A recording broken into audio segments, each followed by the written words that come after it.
저희도 이제 심플 라이프라는 주제 때문에 짐을 좀 정리하고 있습니다.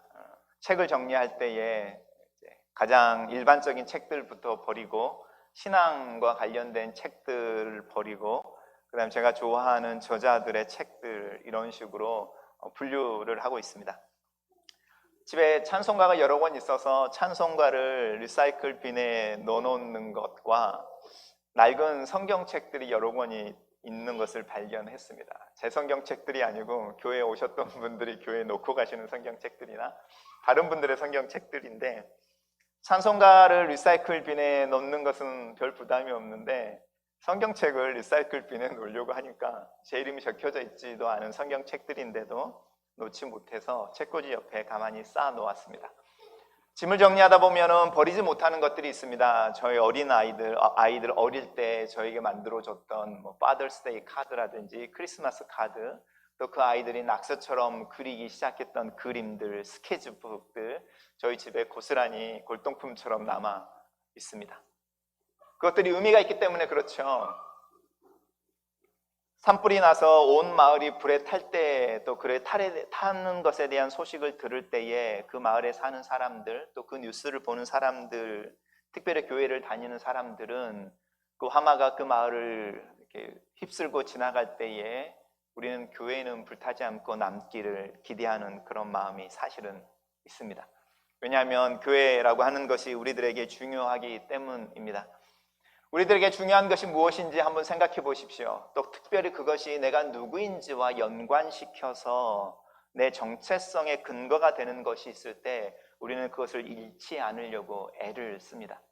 저희 할아버지가 먼저 돌아가시고 할머니가 돌아가셨는데 저희 할머니를 땅에 묻고 돌아오신 저희 아버님이 술을 한잔 하시고 저에게 하시는 첫 마디가 나 이제 고아됐다 였습니다. 저희 아버님에게 부모님이라는 존재, 또 저에게 부모님이라고 하는 존재는 누가 부정할 수 없는 제 정체성이라고 하는, 제 인생이라고 하는 부분에 굉장히 중요한 한 기둥을 차지하고 있습니다. 자녀들 또한 마찬가지입니다. 우리가 왜 자녀들에게 목을 매는가? 왜냐하면 그 자녀들 때문에 내가 누구인지, 내 인생이 어디로 가는지, 어떤 의미가 있는지와 연관이 되기 때문입니다. 또 다른 것이 있는지 한번 생각해 보십시오. 여러분은 어디에 목을 매고 있고 그것으로 인해서 여러분이 어떤 사람인지를 보이고 싶어 하는지. 스티븐 코비라고 우리가 잘 알고 있는 사람은 성공한 사람들의 7가지 습관이라는 데서 책에서 우리들이 어떤 것을 결정할 때 우선순위를 결정하는 게 굉장히 중요한데 first priority라고 이야기하는 가장 중요한 것들은 긴급하지 않는 것들에 있다 이런 말을 합니다. 긴급하지 않는 것들 속에 정말로 중요한 것이 있다. 예를 들어서 건강이라는 것, 평상시에 운동하지 않는 것, 건강을 잘 유지하지 않는 것, 아무런 문제가 되지 않는 것 같지만 건강을 잃어버리게 되면 삶 전체가 송두리째 제한되어지고 또 할 수 없는 많은 부분들 속에 삶의 목표라든지 행복이라든지 이런 부분들이 해결되지 않는 거죠. 오늘날은 이 건강 또한 돈으로 살 수 있다는 생각을 많이 하지만 사실은 돈으로 살 수 없는 부분들이 있습니다. 오히려 돈이 많은 집안의 모습을 볼 때 이건희 회장이나 정주영 회장이나 이런 사람들처럼 이미 육신의 생명이 떠나고 호흡이 끊겨져서 죽어온 사람으로 정리가 되어야 함에도 불구하고 돈이 많기 때문에 자기 마음대로 죽지 못하고 가족들이 다 모일 때까지 온갖 의료의 기술을 다 빌어서 그 사람들을 죽지 못하게 만들고 연장하는 비극적인 모습 또한 사실은 보게 됩니다. 건강이라고 하는 부분이 그런 부분에서 긴급하지 않는데 정말 중요한 것입니다. 관계라고 하는 부분도 마찬가지입니다. 다시 정체성으로 돌아볼 때에 정체성의 근거가 되어지는 대부분의 것들은 긴급한 것 속에 있지 않습니다. 오늘 당장 내가 그것을 안 한다고, 오늘 당장 내가 그것을 안 먹는다고, 내가 오늘 당장 그 사람을 안 본다고 아무런 일이 일어나지 않습니다. 그런데 그것이 쌓이면 어느 순간에 다리가 무너지듯이 아니면 우리가 한국에서 보았던 것처럼 백화점이나 아파트가 무너지는 것처럼 무너져 버리는 순간이 있습니다. 그때는 too late. 다 끝난 그런 상황이 있습니다. 시편 74편의 배경은 다윗 시대가 아니고 예루살렘이 회파되어져 버리는 BC 최소한 586년 이때쯤의 상황들입니다. 오늘 본문을 한번 살펴보십시오. 이 어찌하여, 왜라고 하는 것, 언제까지라고 하는 탄식을 한번 생각해 보십시오.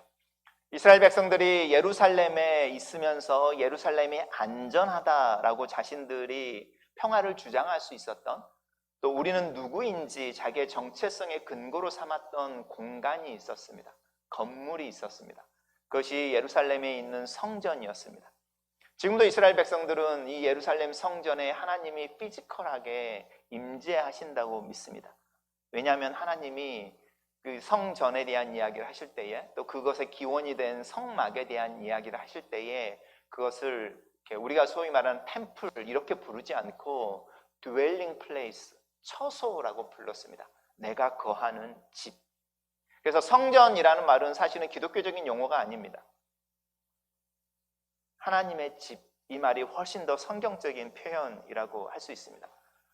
하나님의 집이 예루살렘에 있었습니다. 그 말은요, 하나님이 거기에 계신다는 겁니다.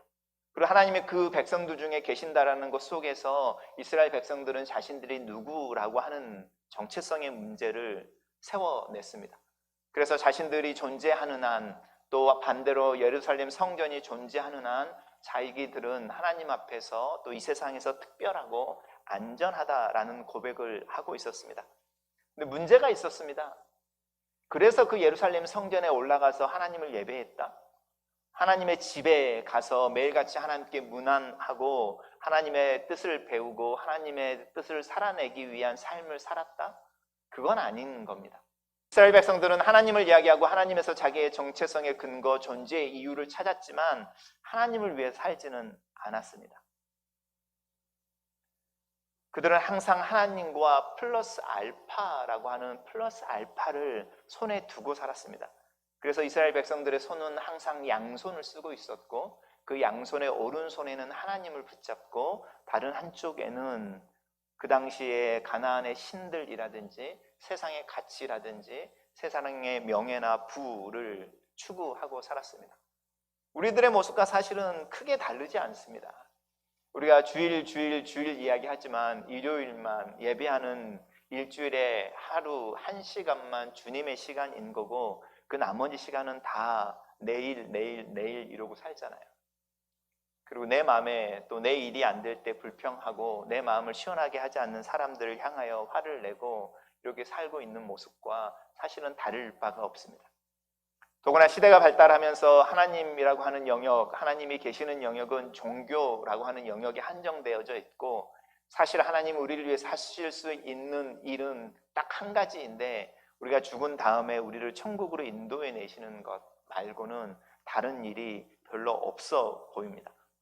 우리가 영주권을 놓고 기도하고 자녀들의 잘 될 것을 놓고 기도하고 또 우리의 미래를 놓고 기도하지만 사실 우리의 마음속에는 우리가 그 일들을 하는 것이고, 더구나 캐나다와 같이 소셜 시스템이 정립되어져 있고 어떤 기준과 절차들이 분명하게 제시되어져 있는 사회 속에서는 그 프로세스를 따라야만, 그래서 그 프로세스 끝에서 종이 한 장을 디플로마든 졸업장이든 아니면 서티피컷이든 아니면 영주권 레터든 종이 한 장을 받았을 때 그 일이 이루어지는 것이지, 성경의 어떤 말씀 한 구절, 하나님의 어떤 부분이라고 하는 부분은 찾기가 힘든 게 오늘의 모습입니다.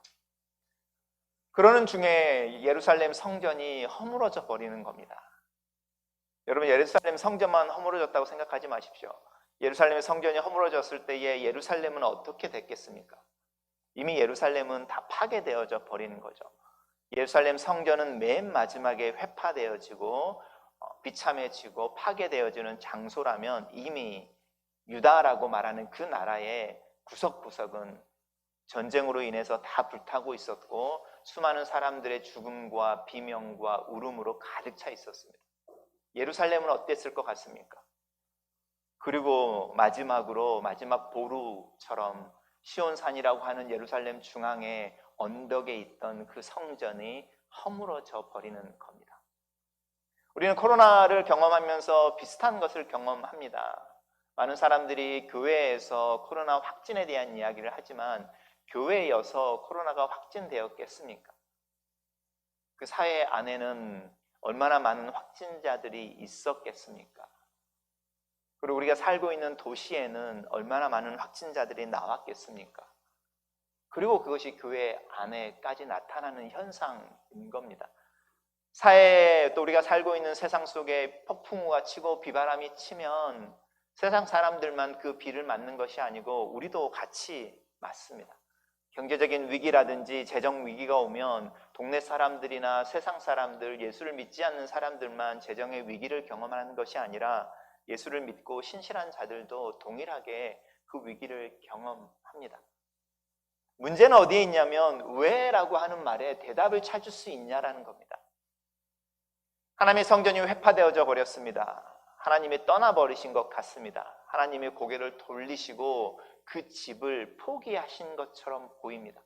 이방인들이 군대가 와서 하나님의 지성소라고 하는 하나님의 백성들조차도 함부로 들어가지 못했던 곳을 군합발로 들어가서 거기에 있는 기물들을 다 훔쳐오고 하나님 앞에 드릴 때 제사 드릴 때 썼던 용기들을 다 훔쳐가고 조각품이니 이런 부분들을 다 허물어 버리고 심지어는 그 성전에 돼지피를 뿌리고 온갖 모욕을 다 주는 겁니다. 그들이 그렇게 하는 이유는 딱 한 가지입니다. 우리가 섬기는 신이 너희들의 신보다 더 강해라고 하는 주종의 관계를, 지배와 피지배의 관계를 명확하게 그으려고 하는 겁니다. 우리 세상을 살면서 많은 사람들이 그리스도인 신앙에 대해서 시험하고 핍박할 때 그들의 동기는 내가 너희들보다 더 나아. 내가 믿고 있는 신념이 너희가 믿는 하나님, 너희가 고백하는 신앙보다 훨씬 더 능력이 있어 라는 것을 보여주고 싶어 하는 겁니다. 오늘 시인은 그 상황 가운데서 탄식하고 있는 겁니다. 이게 어찌된 일입니까? 하나님은 왜 가만히 계십니까? 우리들에게 표적은 더 이상 없습니다.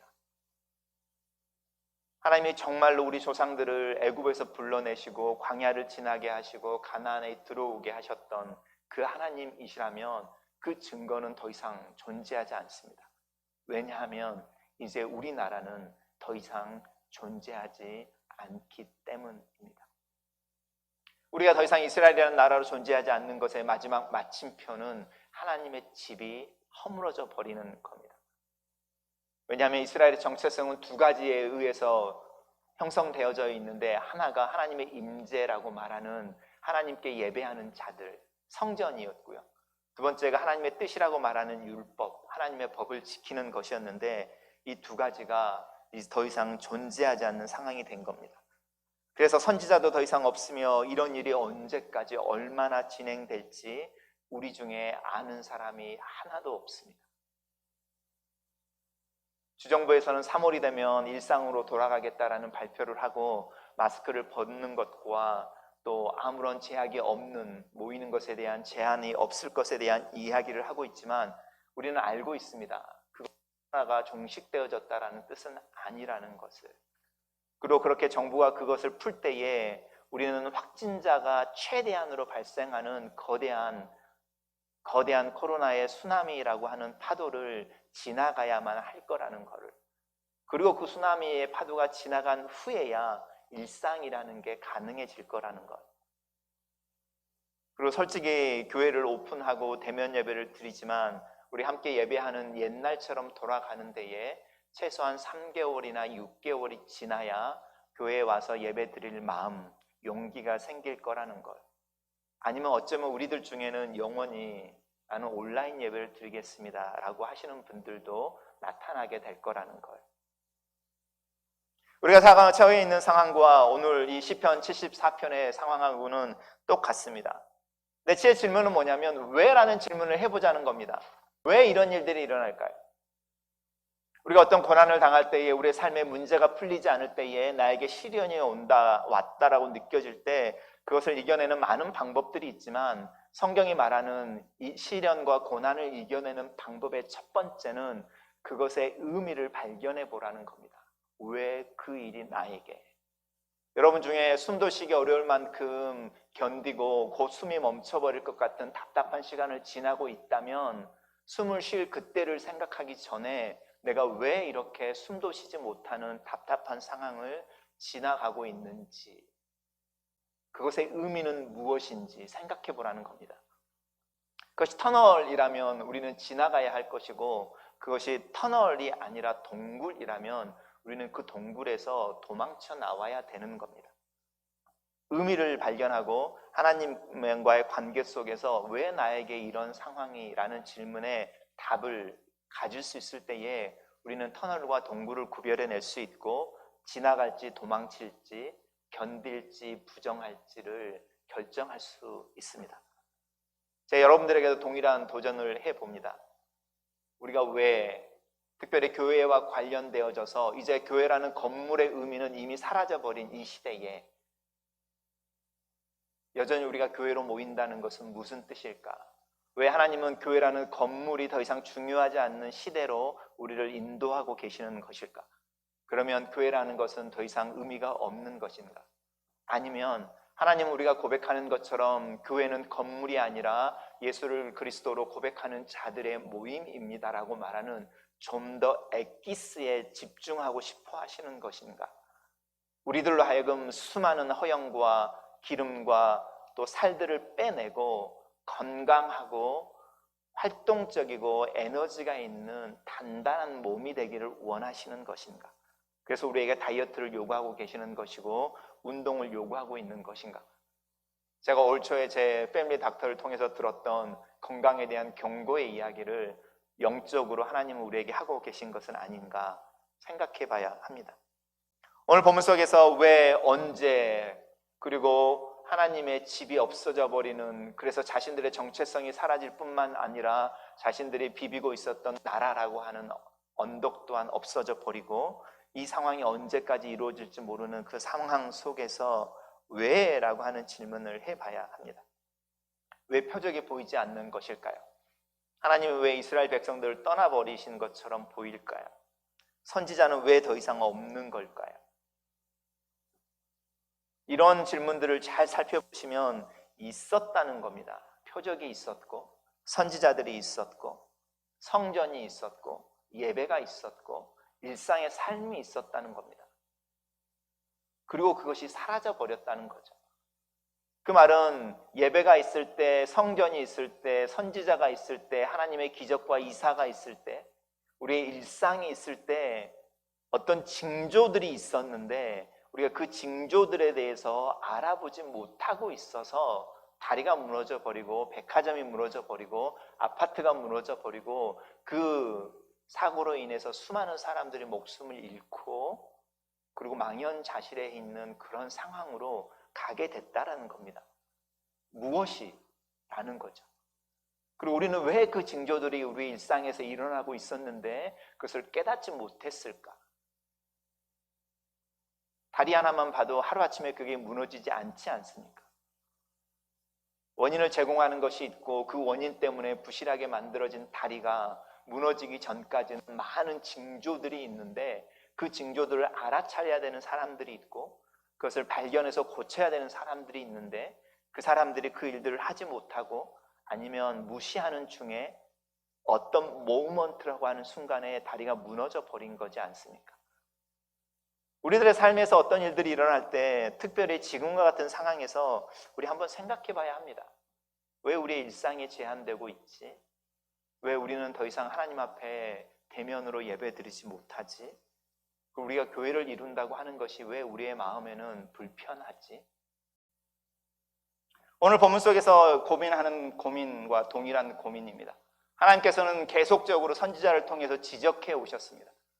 이적과 기사들을 통해서 나를 신뢰하는 자들, 나를 따르는 자를, 나에게 순종하고 내 뜻을 구하고 대가를 지불하며 살려고 하는 자들을 우리가 오늘 읽었던 시편의 고백처럼 하나님께서 넘어져도 아주 엎드러지게 하지 않으시고 보호하시고 그 사람의 길을 인도하시고, 그래서 우리가 읽었던 시편의 37편의 맨 마지막에 가면 내가 두루두루 이 세상을 살피고 어릴 때부터 늙을 때까지 다 살펴봤는데 여호와를 의뢰하고 여호와께 순종하는 사람들 치고 굶어 죽는 사람이 없더라. 그들은 은혜를 주야로 아침 저녁으로 베풀고 꾸어주고 오히려 복을 나눠주는 삶을 살더라. 이런 노래를 부르고 있는 겁니다. 뭔가의 문제가 있는 겁니다. 근데 하나님께서 스스로 자기의 영광을 버리실 때가 있습니다. 우리가 잘 알고 있는 것처럼 하나님은 기꺼이 자신의 법궤를 버려버리십니다. 하나님은 때로는 자신이 정하셨던 율법 또한 바꿔버리십니다. 베드로에게 이상을 보여주면서 내가 부정하다고 했던 그 음식들인데 하나님이 부정하다고 해서 먹지 말라고 했던 그 음식들도 먹으라고 하시는 하나님이십니다. 우리는 하나님에 대해서 큰 오해를 하고 있는데 대표적인 게 하나님은 한 번 말씀하시면 절대로 안 바꿔. 왜냐하면 하나님이시니까. 아닙니다. 성경에 하나님의 마음은 바뀝니다. 니느웨를 멸망시키겠다. 사울 후에 니느웨가 멸망할 거다. 하나님이 멸망시키지 않습니다. 마음을 돌이키셨습니다. 내시는 하나님의 전에 하나님의 성전에 들어와서 예배할 수 없다. 하나님의 마음을 바꾸십니다. 이디오피아 내시가 빌립에게 전도를 받고 세례를 받을 때에 그는 그렇게 그리스도인이 되었습니다.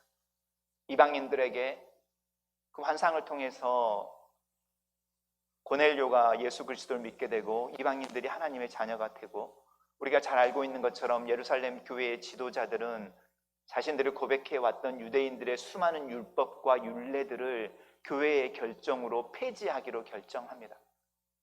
그리고 우리가 너희들에게 우리 조상들이 맺던 우리도 감당하기 힘들었던 그 멍에를 너희들에게는 매게 하지 않기를 원한다. 너희들은 하나님을 잘 섬기고 저 최소한 하나나 두 개만 안 하면 돼라고 그들을 포용해 주는 변혁을 가져옵니다. 신앙이라고 하는 부분들, 또 우리 믿음이라고 하는 부분들은 여기까지 가는 겁니다. 근데 우리들의 모습을 한번 살펴보십시오. 우리는 하나님이 한번 거기 계신다고 하셨으니 절대로 떠나지 않을 것이다. 그렇지 않습니다.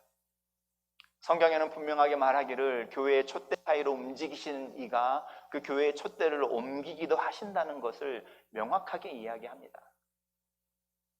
우리들에게 하나님에게 하나님을 믿는 신앙의 고백이 끊임없이 고백되고 고백되어질 것에 대한 이야기를 하고 있습니다. 예루살렘의 성전이 멸망하고 없어져 버리고 예루살렘 성이 회파되고 이스라엘이라는 나라가 없어져 버리는 것, 하나님이 하나님의 백성을 어디에 집어넣고 계시는지 아십니까? ICU에 놓고 있는 겁니다. 집중적으로 죽음 앞에 서 있는 자신의 백성들을 고쳐내기 위해서 ICU라는 병실에 집어넣는 최악의 처방을 하고 있는 겁니다. 마치 구제역이라든지 어떤 전염병이 돌면은 그 몇 킬로, 2킬로, 몇 킬로의 반경에 있는 모든 동물들을 도살하거나 생매장시킴으로 그 병균을 없애려고 하는 최악의 처방. 농부들은 자신들이 키웠던 동물들의 그 울음소리 때문에 잠을 못 자는 그 고통, 재산을 잃는 고통이 아니라 살아있는 것들을 묻어야 된다는 그 고통으로 잠 못 이루는 악몽의 순간들까지도 그 병균이라는 것 때문에 극악 처방 속에서 그 일을 해야 할 수밖에 없는 상황이 있는 겁니다. 이 일을 할 때 하나님의 마음은 어땠을 것 같습니까? 시편 기자는 우리에게 표적이 보이지 않고 선지자가 없고 이런 일들이 얼마나 오래될지 모르고 하나님은 어떻게 어찌하여 이런 일들을 우리에게 왜? 라고 탄식하고 있지만 그 일들을 하고 있는 자신의 짐승들을 땅에 묻고 있는 농부의 마음과 같은 하나님의 마음은 어땠을 것 같습니까? 다리가 무너져 버리고 백화점과 아파트가 무너져 버렸을 때에 그 안에 있는 희생자들의 가족들의 마음처럼 하나님의 마음은 어땠을 것 같습니까? 우리를 ICU라고 하는 병실에 집어넣고 죽느냐 사느냐라고 하는 절대절명에서 본질의 문제라고 하는 건강을 회복시켜내기 위해 최선으로 우리를 돌보고 있는 그 하나님의 마음은 어떨 것 같습니까? 하나님은 우리의 죄에 대해서 막 진노만 하고 있을 것 같습니까? 성경은 분명하게 말합니다. 하나님은 우리의 죄악에 대해 슬퍼하시고 고통스러워하시고 안타까워하신다. 히브리서 8장에 나오는 말씀입니다. 우리는 왜 하나님이 우리의 죄에 대해서 진노하시고 매를 때리려고 손 이렇게 몽둥이를 들고 계시고 호루라기를 불려고 입에 호루라기와 빨간 카드를 들고 있는 그런 분으로 이해할까요? 성경을 잘 읽어보십시오. 하나님의 빨간 카드를 내미는 순간은 하나님이 우리를 벌 주시는 순간이 아니라 이미 끝나버린 순간인 겁니다. 다리가 무너져 버린, 내 집이 타버린, 그리고 빌딩이 무너져 버린. 왜냐하면 우리가 그 전에 있었던 수많은 전조들을 다 무시하고 있었기 때문에. 근데 하나님이 우리를 그런 상황 속에 주시면서 회복하고 싶어 하시는 게 있습니다. 그래서 그 일을 하십니다. 하나님이 우리의 상태에 대해서 컴패션을 가지고 계십니다. Coming together라는 뜻이고 passion이 suffering이라는 겁니다. 하나님은 우리의 죄에 대해서, 우리의 상황에 대해서 화를 내시는 분이 아니라 우시는 분이고 슬퍼하시는 분이고 우리가 우리의 죄로 말미암아 경험하는 고통들을 함께 느끼고 아파하시는 분이라는 것이 성경에서 이야기하는 하나님의 마음입니다. 그리고 그분이 우리를 ICU에 집어넣습니다. 왜냐하면 치유가 되어져야 하고 고쳐져야 하고 회복되어져야 하니까. 제가 아는 목사님이 이 ICU를 재밌게 풀어내는 글을 읽었습니다. ICU. 그분은 그야말로 영어로 I see you 이렇게 해석을 하시더라고요. 내가 너를 본다 이런 뜻이랍니다. 영화 아바타의 혹성에 있는 원주민들이 인사를 나눌 때 그렇게 인사했던 거 아십니까? I see you. 한국의 유명한 신학자 한 분은 미량 아리랑의 날 좀 보소라는 그 가사를 한국말에서 영어로 번역하면서 See me well 이렇게 번역했습니다. 그분이 영어 실력이 없어서가 아니라 날 좀 보소 날 좀 보소, 동지 섣달 꽃 본 듯이 날 좀 보소, 그 말을 See me well, 날 좀 잘 봐줘 이렇게. 근데 그 아바타 영화에서 원주민들이 인사하는 I see you, 그 뭐죠? 나는 너를 봐 이런 뜻이 아니죠. 단순히 나는 너를 이해해, 나는 너를 느껴, 네가 내 앞에 있구나, 나는 너를 존중해 이런 뜻인 겁니다. 그 목사님이 하나님이 왜 우리를 ICU에 그 집중해서 케어되는 병실에 집어넣는가? 왜냐하면 하나님이 우리를 다시 보고 싶어서, 건강한 모습으로 뛰는 것을 보고 싶어서, 건강한 모습으로 일상생활을 하고 건강한 모습으로 신앙생활을 하고 건강한 모습으로 교회를 이루고 건강한 모습으로 자녀들을 키우는 것을 다시 보고 싶으셔서 우리를 병실의 맨 마지막에 있는 그 병실에 집어넣습니다. 여러분, 우리의 상황들을 그렇게 한번 이해해 보십시오. 우리가 처해 있는 이 상황, 하나님이 우리를 병원의 맨 마지막에 환자들이 가는 그 병실에 집어넣고 있습니다. 왜냐하면 하나님이 우리를 다시 보고 싶어 하셔서 I want to see you again. 그래서 내가 너를 ICU에 집어넣는다. 거기서 너희가 회복되어지고 나오게 될 때 나는 너를 볼 것이고 너를 느낄 것이고 너와 함께 할 것이고 너에게 특별한, 너는 나에게 특별한 그런 존재가 되어질 것이다. 그래서 나는 지금 부모로 네 앞에서 눈물을 흘리고 네 아픔에 몇 배를 더 아파하고 너를 위해 이 고난의 길을 간다. 이렇게 말씀하시는 겁니다. 저는 개인적으로 이걸 경험한 적이 있습니다. 저희 막내가 병원에 들어가서 한 일주일 동안 혼수 상태에 있었습니다. 그때 제가 뭘 깨달았냐면 내 아이이지만 내가 해줄 수 있는 게 하나도 없구나.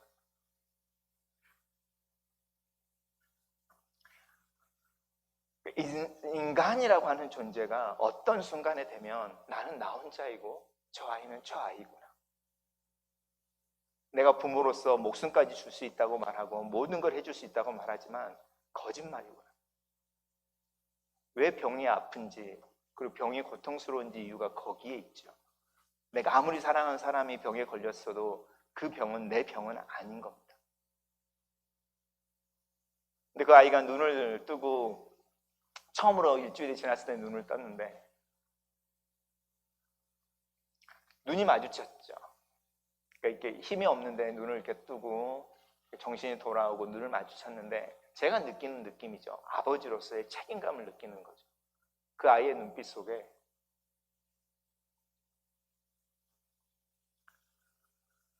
되게 미묘한 것들이 있는 거죠. 그 아이는 그냥 눈을 떴을 뿐이고 그 아이 눈을 보면서 제가 느끼는 거죠.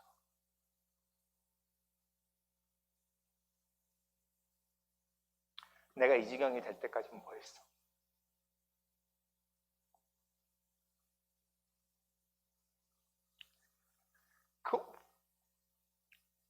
그 원망의 눈인 겁니다. 오늘 시편에서 74편의 시편 기자는 그 원망의 눈을 하나님을 향해서 보이고 있습니다. 근데 그 원망의 눈을 보는 하나님의 마음은 우리 그 마음을 좀 생각해 보면 좋겠습니다. 우리는 얼마든지 하나님에게 이 원망의 눈을 보낼 수 있습니다. 아니면 하나님을 우리가 바라보고 있는데 어쩌면 하나님은 그 눈을 보면서 우리의 원망하는 마음을 읽을 수도 있습니다. 왜냐하면 그게 아버지의 마음이니까. 그게 하나님의 마음이니까. 우리들의 마음을 보시면서 우리들의 상황을 보시면서 하나님을 위해서 웃고 계시겠습니까? 애매한 사람들이 죽어가는 이 상황, 우리 마음속에 죽음에 대한 공포와 두려움으로 우리의 삶들을 점점 주주고 있는 이 상황, 언제 끝날지 모르는 큰 파도 하나를 지나가야 돼서 우리의 마음을 애써 추스르고 있는 이 상황을 하나님이 통쾌하다 이렇게 보실 것 같습니까? 아니면 나하고는 상관이 없어 이렇게 보시겠습니까?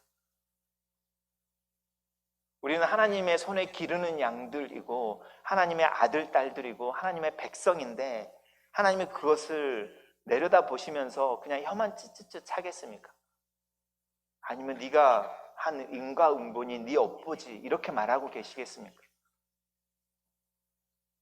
시편 기자의 노래 속에서 하나님은 그 원망의 눈길을 보고 계실 겁니다. 하나님 스스로 내가 좀 더 많은 선지자들을 보낼 것, 내가 좀 더 많은 기적과 가르침으로 내 아이들을 돌이켜 줄 것, 내가 조금만 더 이렇게 탄식하고 계시지는 않겠습니까? 그럼에도 불구하고 지나가야 하는 어떤 상황 속에 하나님은 하나님이고 우리는 우리라고 하는 건널 수 없는 존재의 분리 속에서 이것은 네가 나아야 되는 병이야 라고 우리를 병원에 밀어내시는 안으로 그런 하나님을 생각해 보십시오. 여러분 병원에 갔을 때에 종기를 째야 되는데 아이가 아프다고 아빠 나 좀 살려줘 이런 이야기 하는 거 보셨습니까? 제가 병원에 한번 갔는데 저 아이 이야기는 아니고요.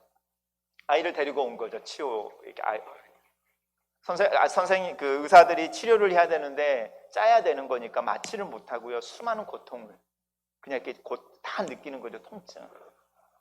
근데 이 아이가 정말로 소리를 치는데요. 처음에는 아 이러지만 아빠 이러더니 날 좀 살려줘 이런 이야기를 하는 거죠. 근데 그 아빠가 그 순간에 얼굴을 돌리는 거죠. 자녀를 위해서요. 그 순간에 의사들의 손을 막을 수가 없죠. 막으면 안 되죠. 그리고 그 아이의 고통의 소리는 그 아이가 질러야 되는 거죠. 우리의 인생 속에서 하나님과 우리의 관계 속에서 우리가 울어야 되는 눈물이 있습니다. 우리가 내야 되는 비명의 소리가 있습니다. 그래야만 고쳐지는 병이 있습니다. 오늘 시편 기자의 이 눈물, 이 고통, 이 비명 소리를 한번 들어보십시오. 우리가 내야 되는 소리인 겁니다. 그리고 하나님이 그 소리를 듣고 행하시는 것이 있습니다. 그건 하나님이 하시는 일입니다. 우리가 정말 고백하는 것은 내 아버지가 내 병을 고쳐주려고 선생님들에게 나를 맡겼어라고 말하는, 고개를 돌려버리는 그 아버지를 미워하지 않고 그 아버지가 나를 위해 더 고통스러운 마음으로 나를 향해 고개를 돌리고 있다고 믿는 그 믿음이 필요한 겁니다. 말씀을 마무리하기를 원합니다. 여러분의 상황 속에 여러분 낙심되고 낭망하십니까? 하나님 앞에서 울어라도 보십시오. 차라리 울어버리십시오. 시편 74편의 고백처럼 하나님에게 탄식해 보십시오. 탄원해 보십시오. 그리고 못 살겠다고 말해 보십시오. 하나님이 그 신음, 그 고통, 그 눈물을 아버지로 받아주십니다. 그리고 우리가 그렇게 하나님과 씨름할 때 우리는 왜라고 하는 것에 대한 대답을 얻게 될 것입니다. 그리고 그 믿음에서 나오는 왜라는 대답이 우리로 하여금 그 터널을 지나가게 하고 그 소나기를 맞게 하고 그리고 그 다음에 무지개가 뜰 것에 대한 기대를 하게 되고 터널 끝에 환한 빛을 보게 하고 우리가 하나님과 함께 걷는 그 날을 꿈꾸게 할 것입니다. 기도하겠습니다.